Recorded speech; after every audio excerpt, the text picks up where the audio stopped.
Hello friends, welcome back to once again our channel. आज मैं आपको बताऊंगा कि जो हमारा हिप जॉइंट होता है उसमें नसों का क्या रोल है। नस जो हमारी होती हैं आर्टरीज, उसका क्या रोल है और वो कैसे हमारे हिप जॉइंट फीमर हेड को ब्लड सप्लाई देती हैं। तो आज का टॉपिक इसी के ऊपर होने वाला है कि ब्लड सप्लाई कैसे होती है हमारे हिप जॉइंट में, और कौन कौन सी उसमें जो आर्टरीज होती हैं उनका क्या क्या रोल होता है, कहाँ कहाँ पे ब्लड सप्लाई होती है। सब कुछ आपको बहुत ही ज़्यादा डिटेल और बहुत ही ज़्यादा आसान लैंग्वेज में आपको समझाने की कोशिश करूंगा। सबसे पहले समझते हैं कि एवेस्कुलर नेक्रोसिस का मतलब क्या होता है। तो एवेस्कुलर का मतलब ही यही होता है कि किसी बोन में पर्याप्त मात्रा में ब्लड नहीं पहुंचना। तो इसका मतलब ही ये होता है कि किसी बोन में ब्लड नहीं जा रहा है। तो और नेक्रोसिस का मतलब ये होता है कि उस हड्डी का गलना स्टार्ट हो जाना। तो ये दो इसके नाम होते हैं जिसको हम ऐसे बोल सकते हैं, एवेस्कुलर नेक्रोसिस, और इसका ये मतलब होता है ना। और इसके कारण क्या होते हैं, तो सिम्टम्स इसके ये होते हैं। अगर जैसे किसी को दिक्कत आ रही है हिप जॉइंट में, तो कैसे पता करें कि आपको एवियन की दिक्कत है या नहीं है। तो सबसे पहले इसका जो मुख्य लक्षण होते हैं वो होते हैं कि आपको जो आपका ग्रोइंग एरिया होता है, जो पेल्विस एरिया, इनमें पेन स्टार्ट हो जाना, है ना। मूवमेंट्स नहीं कर पाना और ज़्यादा देर तक नहीं चल पाना। मतलब कि आप थोड़ी देर चलते हैं, आधा किलोमीटर, 400 मीटर, 300 मीटर, तो उसके बाद आपको पेन होने लग जाता है। और रात को सोते समय आपको पेन स्टार्ट हो जाता है पैरों में, है ना। ये कुछ कुछ सिम्टम्स इसके होते हैं। और सुबह सुबह सबसे मेन सिम्टम ये होता है कि सुबह सुबह जब आप उठते हैं सो के, तो आपको अकड़न सी होती है पूरे शरीर में, या जो आपका पेल्विस एरिया उसमें अकड़न सी होती है। तो इसके कुछ मुख्य लक्षण ये होते हैं। और होता किस वजह से, देखो बहुत से रीज़न है। जैसे कि इंजरी हो गई आपके हिप जॉइंट में, तो इंजरी के बाद ऐसा होता है कि ब्लड सप्लाई नहीं हो पाती उस एरिया में, और फिर वहाँ की नसें काम करना बंद कर देती हैं, ब्लड सप्लाई नहीं कर पाती हैं, जिसकी वजह से जो नेक्रोसिस होता है, जो वैस्कुलर नेक्रोसिस में, जो मैंने बोला नेक्रोसिस का मतलब ही ये होता है कि वो फिर गलना स्टार्ट हो जाती है। गलती क्यों है? क्योंकि उसमें ब्लड नहीं पहुंच पा रहा है। तो इसका मेन रीज़न ये होता है कि ब्लड नहीं पहुंचने की वजह से गलना स्टार्ट होना, है ना। और दूसरा रीज़न ये होता है जैसे कि आपको चेस्ट पेन है, या फिर आपको अस्थमा की दिक्कत है, या फिर किसी को स्किन डिजीज़ की होती है दिक्कत, तो उसमें ऐसा होता है कि उसमें स्टेरॉइड का यूज़ होता है। तो ऐसी बहुत सी कॉमन बीमारियां हैं जिनमें स्टेरॉइड का यूज़ किया ही जाता है। लेकिन अगर बहुत ही ज़्यादा एक्सेसिव या बहुत ज़्यादा दिन तक इसका यूज़ कर ले, तो आपके जॉइंट में दिक्कत आ जाती है उसकी वजह से। तो दूसरा रीज़न ये हो गया, स्टेरॉइड की वजह से काफ़ी दिक्कत होती है, और दिक्कत होती ही होती है सारे पेशेंट में जॉइंट के। और तीसरा रीज़न ये होता है कि जैसे लिपिड प्रोफाइल जैसे किसी का बड़ा होता है, तो उसकी वजह से भी खून गाढ़ा हो जाता है। तो ब्लड वेसल्स जो होती है उनमें खून जमा जमा हो जाता है, इकट्ठा हो जाता है, जिसकी वजह से ब्लड सप्लाई रुकती है और सही से नहीं हो पाती है। तो मेन इसके रीज़न ये होते हैं कि एवेस्कुलर नेक्रोसिस होता कैसे। तो इसको हम कैसे डायग्नोज कर सकते हैं, और कैसे इसको पता लगा सकते हैं कि हमें हुआ या नहीं। देखो, फर्स्ट स्टेज में तो बहुत ही मुश्किल है आपको पता लगाना, क्योंकि एक्सरे में भी एवियन डायग्नोज नहीं होगा, क्योंकि उसमें कोई भी चेंजेस नहीं होते हैं। आप एमआरआई कराओगे तो उसमें आपको माइनर चेंजेस दिखने को मिल जाएंगे। फिर आती है सेकेंड स्टेज की बात। सेकेंड स्टेज में आपको एक्सरे में चेंजेस दिखने लगते हैं माइनर से। और फिर आता है थर्ड स्टेज। थर्ड स्टेज में आपकी, जैसे मैंने बोला है, नेक्रोसिस स्टार्ट हो जाता है, बॉल गलना स्टार्ट हो जाती है। फिर उसके बाद फोर्थ फिफ्थ, और फोर्थ फिफ्थ ऐसी कंडीशन है जिसको रिवर्स करना बहुत ही मुश्किल है। जो सेकेंड थर्ड स्टेज के पेशेंट है उनमें जल्दी रिकवरी होती है फोर्थ और फिफ्थ पेशेंट के अकॉर्डिंग, है ना।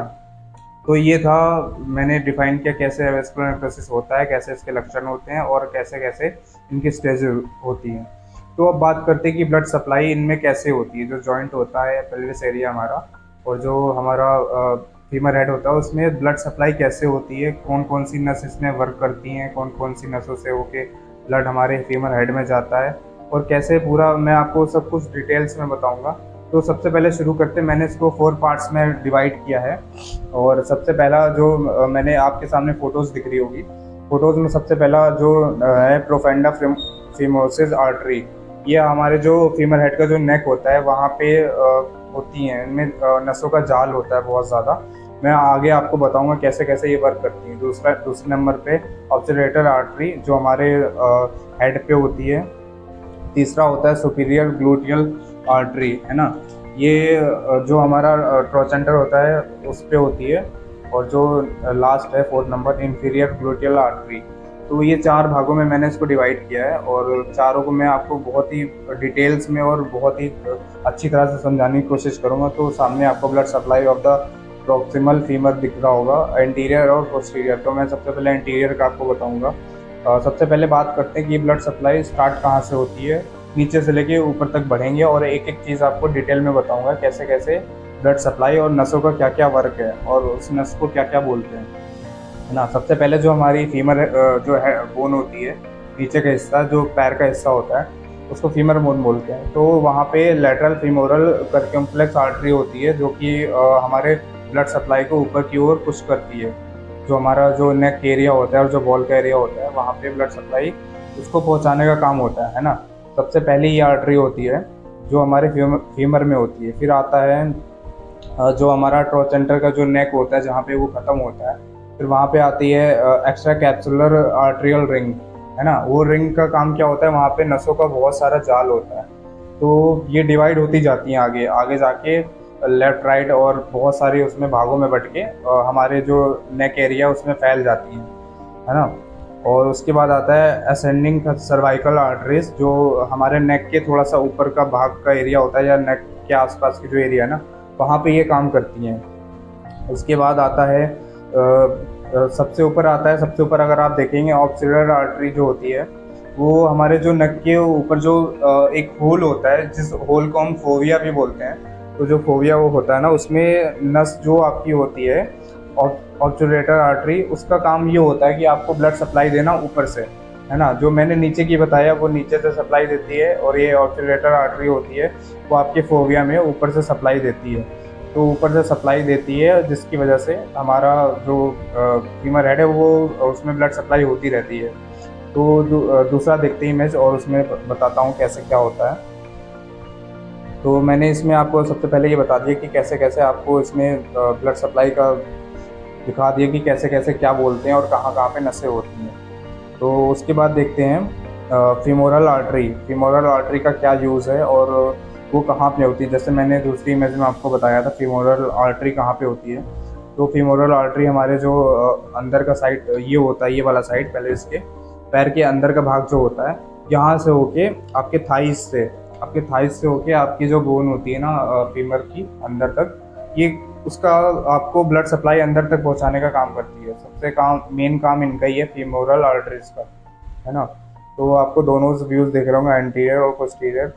तो अब बात करते हैं ऑब्चुलेटर आर्टरी। ऑब्चुलेटर आर्टरी करती क्या है, जो हमारे फोबिया का हिस्सा जो होता है जहाँ पे नस अंदर की साइड जाती है वो हमारे जो फीमर का हेड होता है वहाँ पे सप्लाई करती है ना। वो ऑब्चुलेटर आर्टरी का यही काम होता है कि वो आपके नेक में और जो हेड होता है उसमें सप्लाई करती है।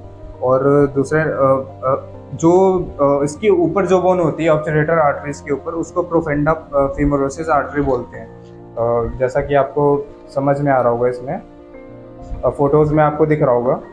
तो सबसे ऊपर होती है प्रोफेंडा फीमोरोसिस आर्टरी, उसके बाद होती है ऑब्चुलेटर आर्टरी, उसके बाद जो हमारा नेक का एरिया जैसे मैंने नीचे का बता दिया, ऊपर की ये दो नस होती सॉरी। फिर आता है हमारा हेड का एरिया, हेड पे ये दोनों सप्लाई करती हैं। उसके बाद हमारा जो नेक का एरिया होता है, फिर मैंने आपको नीचे से ऊपर तक बताया कि कैसे आपकी ऊपर तक सप्लाई होती है ना। तो इनका काम ही ये होता है कि जो हमारा जो हेड होता है ये ऐसे, तो एक ऊपर से सप्लाई देना होता है और एक को नीचे से सप्लाई देना होता है। और उसके आसपास जो रिंग होती है ना, जो हमारा नेक होता है उसके आसपास ऐसे जाल बना होता है नसों का। तो इनका काम ही ये होता है कि बहुत ही अच्छे तरह से उनमें ब्लड फ्लो करना, और ब्लड फ्लो होता रहता है तो पेशेंट ठीक है। और अगर कोई इंजरी आ जाती है या फिर स्टेरॉइड की वजह से तो या फिर लिपिड प्रोफाइल की वजह से कोलेस्ट्रॉल बहुत ज़्यादा है आपका, उसकी वजह से इन आर्टरीज में क्लॉट्स आ जाते हैं, ब्लड के क्लॉट्स आ जाते हैं या फिर खून गाढ़ा हो जाता है, जिसकी वजह से एवीएन की दिक्कत स्टार्ट हो जाती है। तो मेन इसका ही है, मैंने आपको हिप जॉइंट का बताया कैसे क्या ब्लड सप्लाई होती है, नसों का क्या काम होता है। ऐसा ही आपका अगर लिपिड प्रोफाइल बढ़ा हुआ है, पेशेंट अगर एवीएन के हैं, तो सबसे पहले आप अपना लिपिड प्रोफाइल चेक कर लीजिए कि आपका कोलेस्ट्रॉल बढ़ रहा है या घट रहा है। उससे आपकी जो सप्लाई है उसमें बहुत ज़्यादा फ़र्क पड़ता है। और जो हार्ट के पेशेंट है उनकी आर्टरीज में भी अगर कोलेस्ट्रॉल बहुत ज़्यादा है तो उनमें भी काफ़ी फ़र्क पड़ता है। तो सबसे पहले अगर एवियन का पेशेंट है, मैं उनको यही सजेस्ट करूँगा कि आप लिपिड प्रोफाइल अपनी करवा लीजिए, उसके बाद आप अपने एवियन का इलाज करवाइए, है ना। क्योंकि अगर अंदर से ही दिक्कत है और आप पेन किलर खाते जा रहे हो तो उसका कोई फ़ायदा नहीं है। तो सबसे पहले आपको पता करना होगा कि दिक्कत है क्या और उसको अंदर से कैसे ठीक करना है। तो वीडियो आज की यही थी, मैंने आपको बताया कि कैसे कैसे हम नसों का कैसे कैसे काम होता है, वर्क होता है, और कैसे कैसे ब्लड सप्लाई पहुंचाती है हमारे फीमर में। तो वीडियोस वीडियोस को हमारे शेयर करिए, और वीडियो आज की अच्छी लगी हो तो इसको भी शेयर करिए। और अपना कमेंट्स आप कमेंट बॉक्स में सजेशन दे सकते हैं, आपको किस टॉपिक पे वीडियो चाहिए, या फिर कुछ भी आपको देना हो रिव्यू, तो आप वीडियो के बारे में रिव्यू दे सकते हैं, है ना। और वीडियोस को आगे शेयर कर सकते हैं, लाइक कर सकते हैं, सब्सक्राइब कर सकते हैं, ताकि हमें सपोर्ट मिल सके और हम आपके लिए और ज़्यादा वीडियोस बना सकें। ठीक है, थैंक यू।